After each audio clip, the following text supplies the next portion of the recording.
Corona महामारी के संकट काल में देश में अगर सबसे ज्यादा कोई शर्मनाक तस्वीर आई तो वो थी प्रवासी मजदूरों के पलायन की।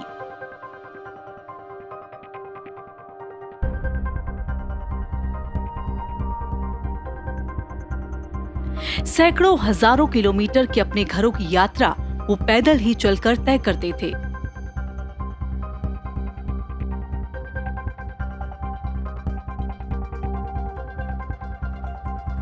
वो बात अलग है कि शुरू में तिरस्कार के बाद इनके सम्मान की दुहाई देकर सरकार को श्रमिक एक्सप्रेस ट्रेन चलानी पड़ी।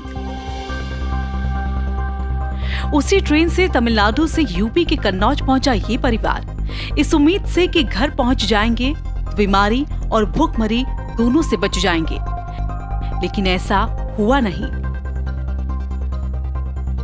गांव में ना मुफ्त राशन मिला और ना ही मनरेगा में काम दिया गया। हालात ये हो गए कि बच्चों की भूख मिटाने के लिए मां ने आधे दाम में तोड़िया बाजार में बेच दी।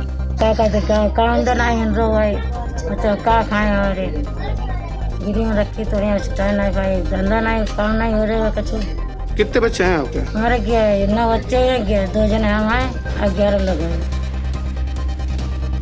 2 जून को 2 जून की रोटी की खातिर 3000 की तोड़िया 1500 रुपए में बेचने की मजबूरी का अंदाजा वही लगा सकता है जो इस दौर से गुजरा हो। मां ने तोड़ियां बेची तो घर के इंटर पास बेटी घर में कुछ राशन आ जाए, इसको लेकर तमिलनाडु सरकार से मिला लैपटॉप बेचना चाहती है। घर में खाने पीने का तकलीफ हो रहा था और पापा को काम नहीं मिल रहा और जो सरकार से कुछ मिल नहीं रहता, तो इसलिए पापा जो तोड़ियाँ रहती वो भी 1500 का रख दी थी और जो लैपटॉप रह गया वो खाने पीने का वो बेचे, घर का खुद खाना पीने का इंतजाम करने चाहिए।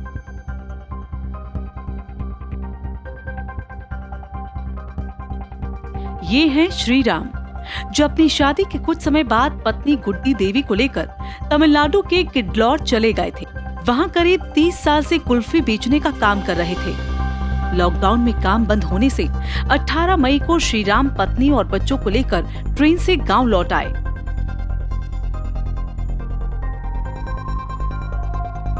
न कोई जमीन है यहाँ, न ही कोई राशन कार्ड बना है। वहाँ यही आइस का काम करते थे। बहुत दिक्कत है भाई, खाने का पैसा नहीं है, मजदूरी भी क्या नहीं मिलता है, बच्चे लोग पूरा भूखन मर रहा था तो कोई सब्सिडी नहीं है, सरकार भी नहीं सुनता था, क्या करेगा, भूखन मर रहा है नहीं।